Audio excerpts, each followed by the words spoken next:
Boa noite a todos. Que a paz de Jesus seja conosco.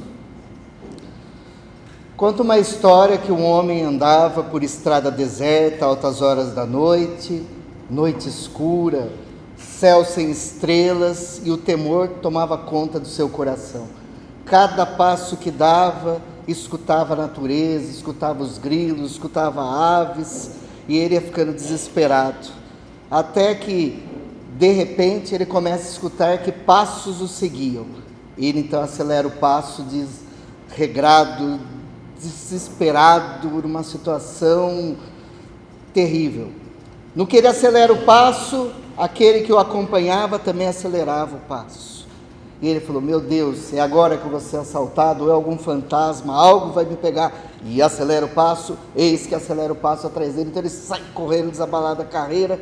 Quando ele passa embaixo de um bico de luz, de um poste, eis que o susto passa e o medo desvanece.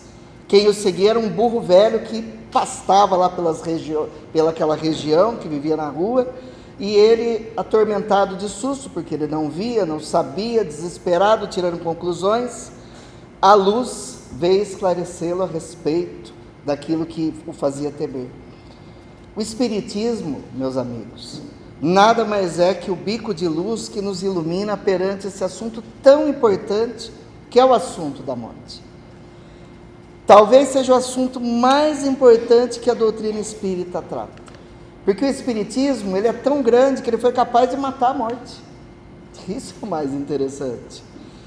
E mesmo assim, nós vemos que as pessoas no século XXI, após tanto aprendizado, após tantas experiências, as pessoas ainda têm o medo da morte. Mas se nós pensarmos por que isso acontece, existem alguns motivos. Primeiro, para um grupo da população terrestre, da humanidade, ainda materialista, ainda não espiritualizada, o medo da morte é necessário para que a pessoa não se mate em qualquer circunstância. Porque se a pessoa intelectualizada, mais ou menos espiritualizada, quando qualquer situação piora, ela vai se suicida. Imagina se ela não tivesse medo da morte. Aí a gente ia ver, não 1 milhão de suicídios por ano, mas 5 milhões, 10 milhões. Porque são 40 milhões de tentativas de suicídio por ano na Terra. Então o medo, ele dá freio àquele que não tem a maturidade espiritual, a maturidade do senso religioso.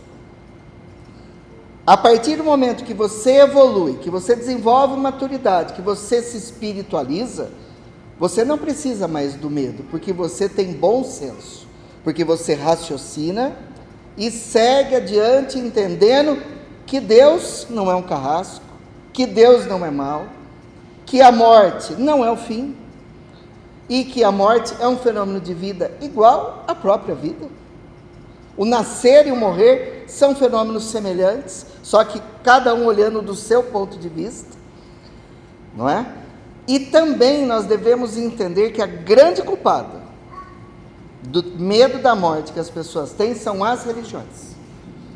A maioria das religiões ao longo do tempo, ao invés de esclarecer a respeito do pós-morte, de esclarecer as pessoas a respeito dessa situação, que é natural, pois que todos morremos, sempre criaram suposições e ideias monstruosas, terríveis, que fizeram mais as pessoas terem medo, desespero e fobia do que esclarecer a respeito desse fenômeno.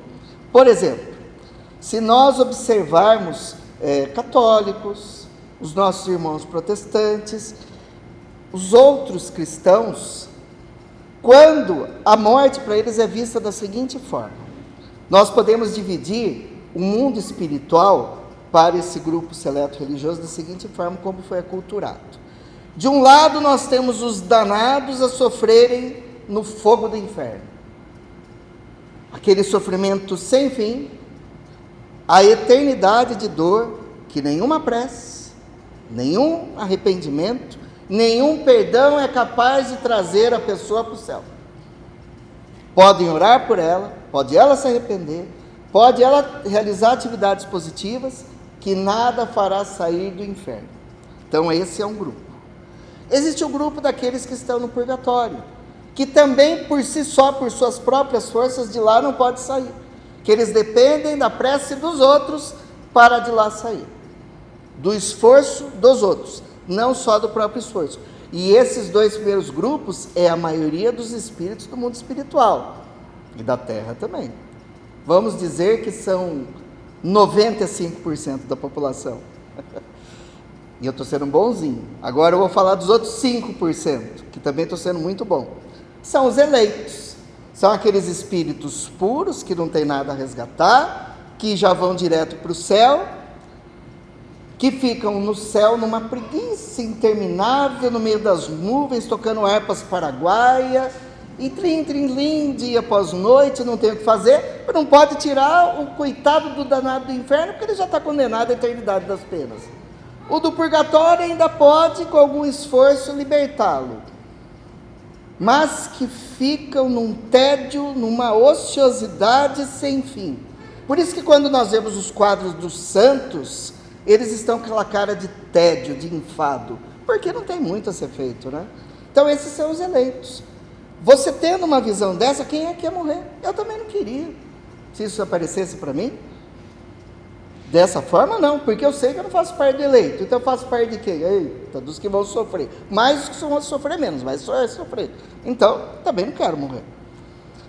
É por isso que o Espiritismo vem a seu tempo para nos mostrar que não é assim que funciona, não é dessa forma. Primeiro que o Espiritismo nos explica que existe uma diferença entre morrer e desencarnar. Muitas pessoas, quando adentram a doutrina espírita, acreditam que o espírito é bondoso, que ele usa um eufemismo para o termo morrer, que o espírita não fala em morte. Ai, é tão lindo quando eu vou no centro espírita, ninguém fala em morte. Lá é tudo desencarnação para cá, desencarnação para lá, e que desencarna, ai, que beleza, até as palavras mudam. É que nem um católico conversando com o espírito, falou, essa conversa de desencarnação parece conversa de açougueiro. Ele falou, não, aí é descarnar, o caso é desencarnar. E no seu caso é desenjossar, porque você é tão magro que você vai sair dos ossos, não da carne. Não é que o Espiritismo usa um eufemismo, um abrandamento para o termo morte. Nós não fazemos isso. É que é bonito você mudar as terminologias. Desencarnação para cá, desencarnação para lá, é bonito, mas é uma das palavras que utilizamos. Mas infelizmente eu vou dizer uma coisa para vocês, nós espíritas usamos o termo morte sim, nós morremos, batemos as botas, vestimos o paletó de madeira, vamos para 7 palmos e aí por diante. Acontece isso sim, porque morrer e desencarnar são dois fenômenos totalmente diferentes, totalmente diferentes. Um palestrante espírita chamado Frederico Menezes diz, morrer é fácil, desencarnar é difícil. É fácil mesmo morrer, tanto é que morrem diariamente milhares de pessoas. A morte acontece quando os órgãos não são capazes de manter a vida do ser. E escapa, ele vai perdendo o fluido vital, e chega um ponto que ele é exaurido, e acaba morrendo o corpo físico. É o esgotamento dos órgãos, é o esgotamento do ser. Isso é a morte física. Agora, a desencarnação é quando o espírito se desliga do corpo físico, que é um processo que depende de inúmeros fatores. A maioria dos espíritos não morre e desencarna paulatinamente, concomitantemente. É muito difícil. A maioria morre para depois de algum tempo desencarnar. E esse tempo geralmente é um tempo mais ou menos longo, não é rápido. Por quê? Allan Kardec, no livro Céu e Inferno, no capítulo 1, a transição, segunda parte, capítulo 1, a transição, que o livro Céu e Inferno é um livro que todos os espíritas deveriam ler. As obras básicas deveriam ser lidas pelos espíritas, para eles entenderem como funciona a doutrina espírita. E eu tenho certeza que todos se libertariam do medo da morte, assim como entenderiam o processo da reencarnação, da pluralidade das existências, da pluralidade dos mundos, do fenômeno mediúnico, da intercomunicação entre mortos e vivos, encarnados e desencarnados, entre vida em outros planos, em outros planetas, como Jesus asseverou, muitas moradas na casa de meu Pai. é muito interessante ler a doutrina espírita, estudá-la, porque é impossível você se tornar espírita sem conhecer o espiritismo. Eu não conheço nenhum advogado tributarista, nenhum advogado penal, nem advogado civil que não tenha estudado Código Civil, Código Penal, Código Tributário. Se ele não estudou e ele advoga, ele é uma fraude, ele é uma farsa. Como também não conheço nenhum médico que seja médico sem ter estudado o corpo humano, ou sem ter estudado tratados de medicina, sem ter estudado matérias específicas daquilo que ele professa, como sendo sua atividade primeira. Então nós temos que estudar para desenvolver o nosso conhecimento. E nessa excepcional obra, Kardec coloca o seguinte, que existem alguns detalhes que vão definir se o desligamento vai ser mais rápido ou vai ser mais demorado. Se a desencarnação vai acontecer mais rápida, quase junto com a morte, ou se ela vai ser demorada. Diz o primeiro item: se no momento da extinção da vida orgânica, da morte, o desprendimento do perispírito já estiver completado, a alma não sentirá absolutamente nada. Existem 3 situações em que isso acontece. A primeira, morte de crianças. Para nós é chocante, para os pais é terrível, mas para o espírito é ótimo. Porque aproximadamente até os seus 7, 8 anos, ainda não está completado o processo reencarnatório no que tange ao processo físico. Os órgãos estão se adaptando, o sistema sanguíneo, o sistema respiratório, tudo está se encaixando bonitinho. Então os laços são frágeis. Quando acontece a morte, a desencarnação acontece seguida. A criança nada sente nesse processo. Para ela é como se fosse um dormir, para depois acordar em outro plano. Geralmente as crianças são muito bem recebidas no plano espiritual, por parentes, por amigos, então fica tudo bem resolvido. Sofre quem fica, não quem parte. Na idade avançada, se a pessoa teve uma boa vida, se o idoso não é uma pessoa teimosa, não foi uma pessoa materialista, não foi uma pessoa daquelas reclamonas, se ela foi uma pessoa resignada, porque a idade não é sinônimo de sabedoria, vamos colocar. Existem pessoas que vivem 100 anos, mas 100 anos de tolice, 100 anos de teimosia, 100 anos de ideias que são imutáveis. Mas tem pessoas que vivem 20 anos e se transformam, depende do espírito. Mas aquele que viveu muito tempo e que aprendeu, aproveitou todos os anos da sua vida para se espiritualizar, para se intelectualizar, que aprendeu com seus erros, o que acontece? Ele estará com os laços frágeis também. Então, ao morrer, ele logo desencarnará. Porque o processo da desencarnação, para a maioria dos espíritos que trabalham para isso, ele acontece antes de fato de nós morrermos. Quando nós nascemos, nós temos um ímpeto energético para nos fazer nascer, dar o grito para encher os nossos pulmões de ar e para encher as nossas células de energia, que é necessário para o funcionamento celular. Aí nós vamos crescendo, na juventude nós temos o ápice energético. Depois, quando nós chegamos à idade adulta, nós temos uma decadência energética, é a velhice. Nós vamos envelhecendo, nós vamos tendo uma decadência energética. Você já começa a morrer aí. Aí você começa os cabelos a ficarem brancos, você começa a ficar enrugado, o seu cérebro já não vai funcionar da mesma forma, os seus reflexos ficam lentos, e é interessante, né? Quantas vezes nós somos orientados a tomar certos medicamentos que são antioxidantes?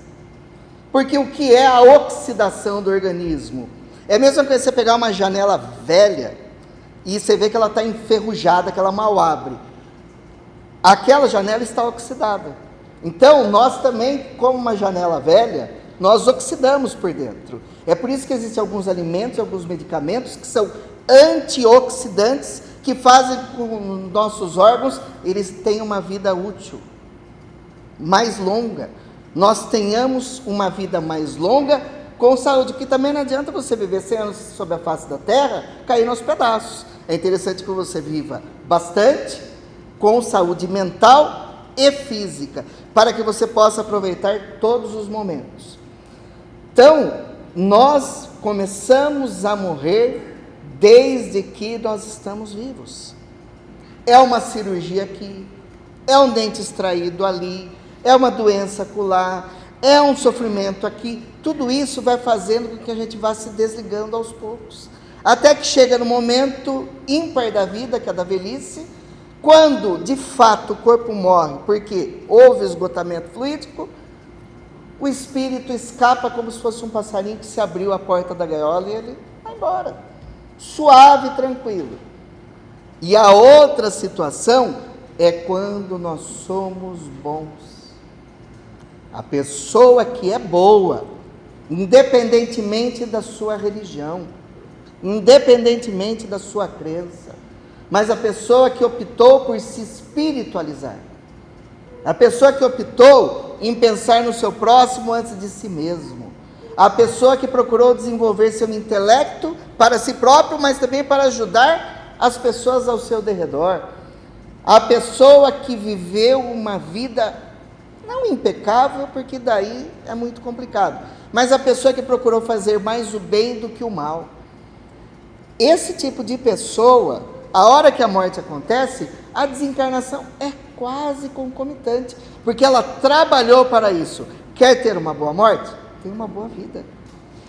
Não tem segredo, não tem segredo nenhum. E ele diz uma outra situação: se nesse momento a união dos dois elementos ainda estiver em toda a sua força, se verificará uma espécie de ruptura. Quando é que no momento da morte a união vai estar com toda a sua força?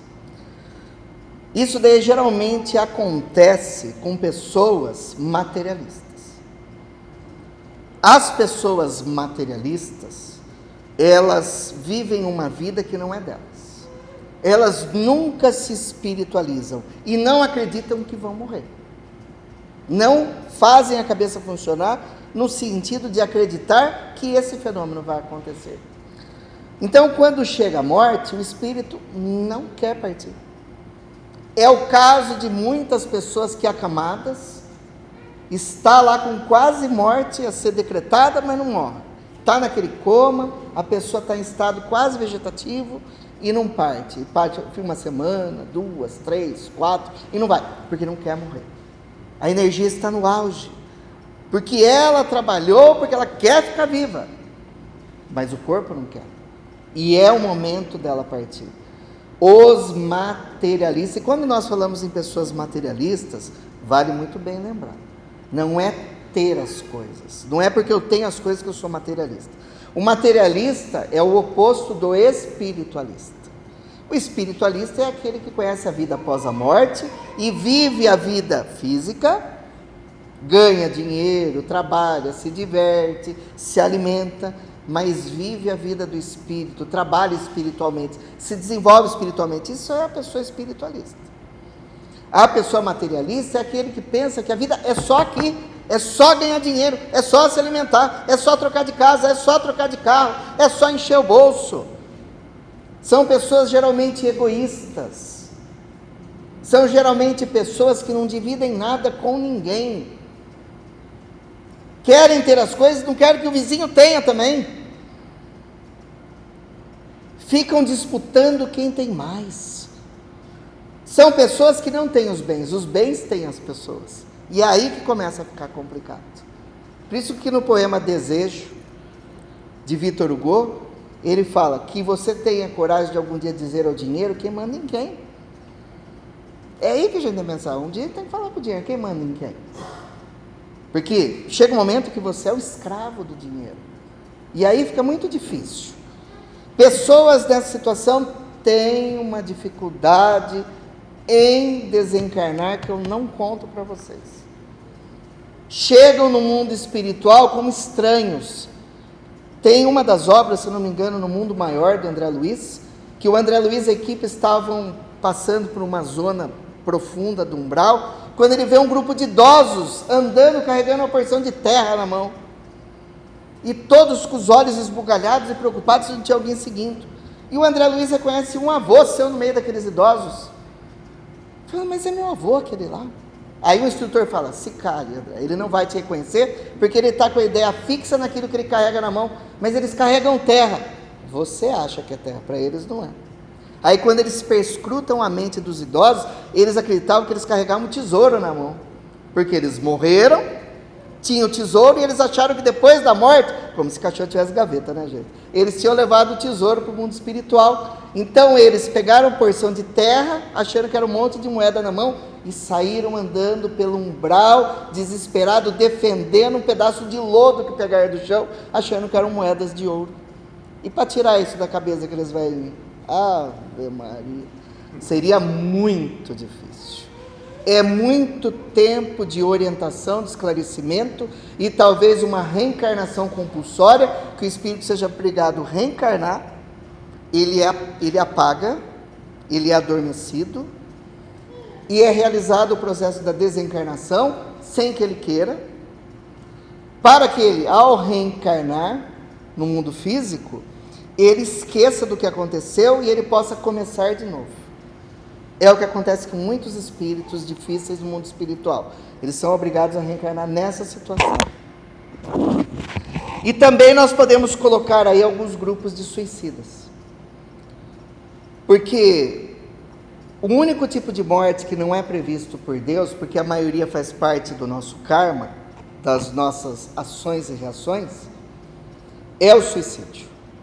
Porque o suicídio é uma deliberação da pessoa em que ela desiste de viver. Então vamos pensar, a pessoa, ela reencarna, todos nós temos um tempo médio de viver sobre a face da Terra. Alguns 60, outros 80, outros 100 anos, outros 20. Por quê? Porque é necessário, entre o berço e o túmulo, você vai ter algumas atividades que você vai ter que realizar. Reparar faltas do passado e realizar atividades para progredir. Então você vai precisar de um tempo médio para realizar isso. Mais ou menos 20, mais ou menos 60, mais ou menos 80, mais ou menos 100. É aproximadamente. Por quê? Porque nós temos livre-arbítrio. Nós podemos aumentar esse tempo, esticá-lo, como nós podemos diminuí-lo, dependendo das nossas atitudes. Por isso que é aproximadamente.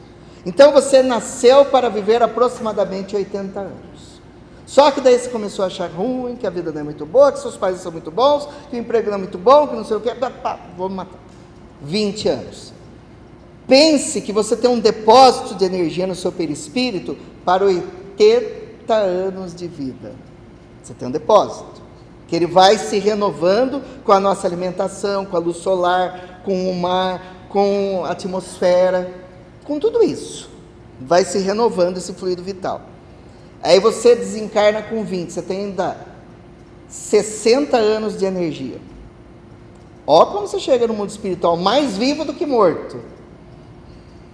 Um espírito desse não entra numa colônia espiritual. Ele precisa passar pelo umbral, porque a função do umbral, gente, o umbral não é o purgatório dos católicos, não. O umbral quer dizer passagem. Aquela borda que tem as portas é chamado de umbral, assim como também das janelas. O umbral é um local de passagem para esgotar o fluido vital do perispírito dos desencarnados. É para isso que serve o umbral. Então o espírito vai ter que esgotar 60 anos de fluido que está com ele. Por isso ele demora o processo. Por isso que boa parte desses espíritos demora 100, 200, 300 anos no mundo espiritual para poder reencarnar novamente. A média é uns 100 anos. Mas muitos demoram 300, 400, 500, 1000 anos no mundo espiritual, até esgotar essa energia, consolidar sua mente, se adaptar ao mundo espiritual, para se preparar para reencarnar, é tempo que vai. Aí a pessoa desencarnou faz 3 anos, será que eu já consigo uma comunicação? Nem acordou o espírito, nem acordou. Muitos vão acordar depois de 10 anos, e a gente perturbando que a comunicação, ore pelo espírito, ore pelo bem-estar dele, para que o processo seja acelerado. Aí Kardec diz uma outra situação: se a união já estiver enfraquecida, a separação será fácil e dará sem choque. Essa união enfraquecida é a situação das boas pessoas, das pessoas que trabalharam pelo seu bem-estar, para as pessoas que tiveram uma doença longa, Sabe a pessoa que fica acamada durante muito tempo? Porque muitos perguntam também na doutrina espírita. Aliás, se pergunta e as pessoas têm resposta na ponta da língua. Você preferia o quê? Ter uma doença que você ficasse algum tempo na cama e morresse, ou que tivesse um infarto e morresse de repente? Muitos falam, eu preferia um infarto, pelo menos era rápido, que é uma bobagem. As mortes inesperadas, já que a maioria de nós somos materialistas, é péssima para o espírito. Porque ele desencarna e chega no mundo espiritual achando que ainda está vivo, e fica como um morto-vivo durante muito tempo. Aí eles vão nos trabalhos mediúnicos que nós participamos, para a gente esclarecer e contar para ele, viu filhinho, você morreu. Aí ele não vai morrer de novo, né, porque já está morto, né, mas o choque é tremendo. Mas ele vai entender que ele está morto da pior maneira possível. É lógico que a gente fala com carinho, mas tem que falar, né, para o espírito, porque ele acha que está vivo. Então, é uma situação muito complexa. Agora, imagina a pessoa que ela tem uma doença crônica, que ela ficou acamada, está fazendo uma quimio, está fazendo isso, está fazendo aquilo outro. Nós achamos que é ruim. E muitos falam, faça eutanásia, está sofrendo. Esse espírito, ele está se desligando. Se desligando. Porque o que acontece? Uma médica fantástica, cientista, ela criou uma ciência, Elizabeth Kubler-Ross, que é a tanatologia, que é a ciência da morte. É maravilhosa, são maravilhosos os estudos dela. E ela diz que quando nós estamos para morrer, ou recebemos a notícia que vamos morrer, ou recebemos a notícia que alguém próximo vai morrer, nós passamos pelas fases do luto.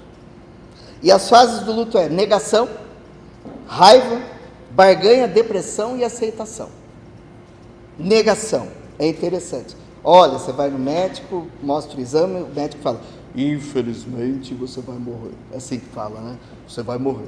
Quanto tempo eu tenho, doutor? 2 meses. Nossa, mãe do céu. A pessoa fala, imagina, doutor, o senhor está louco, vou fazer outro exame. Aí vai lá, faz outro exame, 2 meses. Vou mudar de médico. Não é assim que a gente fala? Esse não presta, vou mudar de médico. Vai em outro, pede exame, 2 meses. Vai no terceiro, 2 meses. É a negação. Aí como a pessoa vê que não tem jeito, vai morrer mesmo, o que ela fica? Com raiva. Entra no segundo estágio do luto. Com raiva. Aí fica com raiva do médico. Essa porcaria desse médico, se me avisasse antes, talvez eu tivesse 5. Que diferença. 5 para 2. A esposa, culpa sua. Você que fez eu desenvolver esse câncer, ficou enchendo minha paciência a vida inteira. Culpa os filhos. Tá vendo? Me atormentaram. Vou morrer. Culpa o patrão. E, por fim, culpa Deus, né? Culpa do Senhor, Deus, porque eu vou morrer. É a raiva. Tem pessoas que brigam com o patrão, briga na empresa, pede a conta, sai de casa, gasta todo o dinheiro da família, vai nos prostíbulos, nossa, se perde de raiva. Só que uma hora passa a raiva, né? Vocês já viram quando a gente está com raiva, que a gente fica louco? Chega uma hora que cansa, baixa a adrenalina, e quando baixa a adrenalina, o que acontece, gente?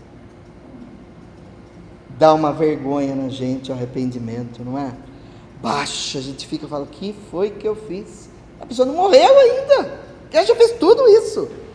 Dela chega na fase que eu acho a mais linda que tem das 5 fases do luto, que é a fase da barganha. A barganha com Deus é ridícula. É ridícula.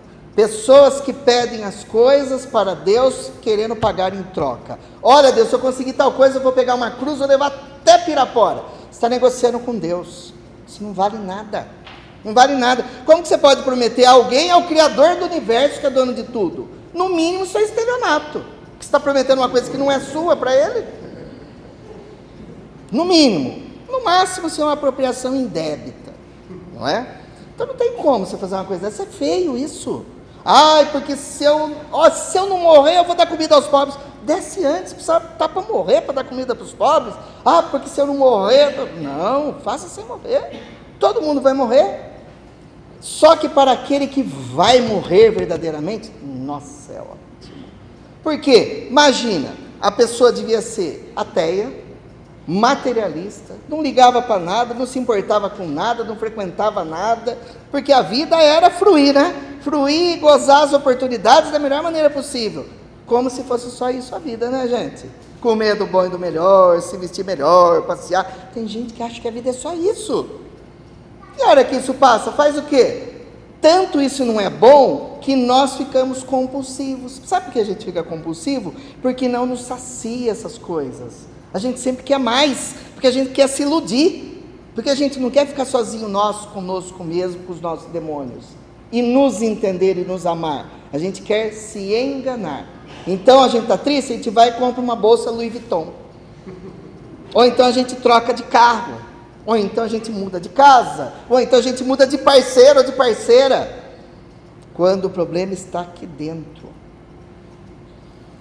Só que a pessoa, quando está para morrer, viu que isso nada serviu. Aí ela promete para Deus: Deus, eu vou melhorar. Eu vou melhorar. Eu vou ajudar os pobres. Eu vou alimentar os necessitados. Aí a pessoa vai porque ela está para morrer.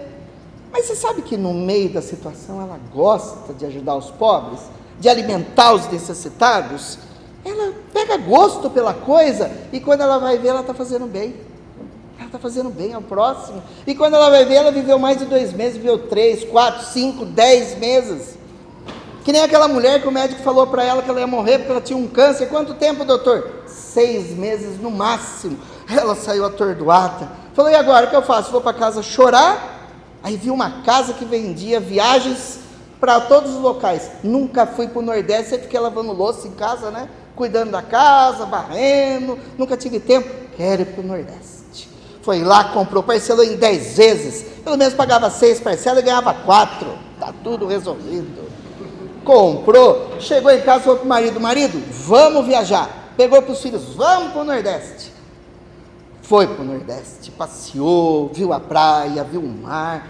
Ai, que delícia. Ficou feliz, ficou pleno, uma coisa besta, gasta com tanta coisa. Tem gente que junta dinheiro num passeio. Juntou para quem? Para os herdeiros, para eles se matarem, né? Para dividir herança, para daí desfacelar a família, que é o que acontece. Doem vida para isso não acontecer, tá? Em usufruto. Não sejam egoístas, espera morrer para separar. Vai ver a dor de barriga que dá. Ai, mas vão tomar de mim? Que tomem. Nada é nosso. Nada é nosso. O que vale é a família, não é o dinheiro. Pensem nisso. Aí a mulher voltou para a casa da viagem. Voltou para a casa da viagem. Ela falou: nossa, essa casa está meio branca, né? Acho que eu vou passar uma tinta. Mudou a cor da casa. Colocou uma planta aqui, uma planta acolá. E o marido falou: nossa, bem, como você está bem, né? Aí ela contou o que tinha acontecido e falou: mas... e você está feliz desse jeito? Você queria que eu fizesse o quê? Que eu chorasse? Que eu morresse antes do tempo? Quando ela foi ver, ela já tinha vivido 2 anos. Ela falou: nossa, preciso voltar no médico. Voltou no médico. O médico, a secretária veio com a ficha e falou assim: espera um pouquinho, essa mulher está morta. Ela falou: então é um fantasma que está aqui, que ela chegou aqui para ser atendida. Então traga. Ele olhou e falou: mas a senhora está bem, fez o exame, não tinha mais câncer. Falou: não sei o que a senhora fez, mas o câncer gostou do que a senhora fez, hein? Foi embora. E a mulher viveu e não morreu, porque ela mudou de vida, porque ela viveu a vida, porque ela se transformou. E daí vem as outras 2 fases que muitas vezes nem na barganha resolve, que é a depressão, aquela tristeza que você vê que vai morrer mesmo, você fica triste. Só que a tristeza também não dura para sempre, né? Chega uma hora que a pessoa fala: Deus deu, Deus tirou, como Jó, seja feita a vossa vontade. E parte, sem sofrimento, sem dor, porque ela se acostumou com a situação. Por isso que não é tão ruim o acamamento, aquela situação. Ela te prepara para o inevitável. Mas uma coisa eu vou dizer para vocês aqui de coração: a morte vale a pena, porque nós precisamos morrer para renascer. Utilizando-se de diversos corpos, nós adquirimos diversas experiências e vamos progredindo até nós nos tornarmos perfeitos. Mas nada disso tem valor se nós não amarmos o nosso próximo. Se nós não entendermos que nós somos seres gregários e fomos criados para viver em sociedade. Tem pessoas que vão morrer e vão ser esquecidas. Eu chamo essas pessoas de esquecíveis, porque nada fizeram para o seu próximo. Agora, aqueles que se dedicaram aos seus semelhantes, começaram em casa, fizeram a diferença na família, modificaram e levaram essa diferença para fora do lar, essas serão inesquecíveis. Então nós temos a opção de ser esquecíveis ou inesquecíveis. Está em nossas mãos. O mundo precisa de braços para trabalhar em prol do seu semelhante. O mundo precisa de pessoas que amem seu semelhante. Pessoas violentas, agressivas, egoístas, está cheio por aí, em todos os lugares. Sejamos aquele que faz a diferença, sejamos aquele que muda o mundo, sejamos aquele que tem a voz tranquila no meio da guerra e da confusão, a voz pacífica, a voz calorosa, a voz de esperança no meio da desesperança e da dor. Tenhamos conhecimento suficiente para fazer a pessoa entender que não é a quantidade de anos vividos sobre a terra que importa, mas como os anos que você tem a viver sobre a terra serão vividos. E que nós devemos amar o nosso próximo como nós nos amamos. Então, se eu não me amar verdadeiramente, eu não vou amar a ninguém. Façamos o melhor dia após dia, sem preocupar quantos anos vamos viver, mas também sem se preocupar quando vamos morrer, mas sim o que eu tenho feito de agora em diante, porque segundo o provérbio japonês, quando chegar no final da nossa vida, e nós chegarmos no momento da morte, né, nós pensaremos e diremos o seguinte: quando você nasceu,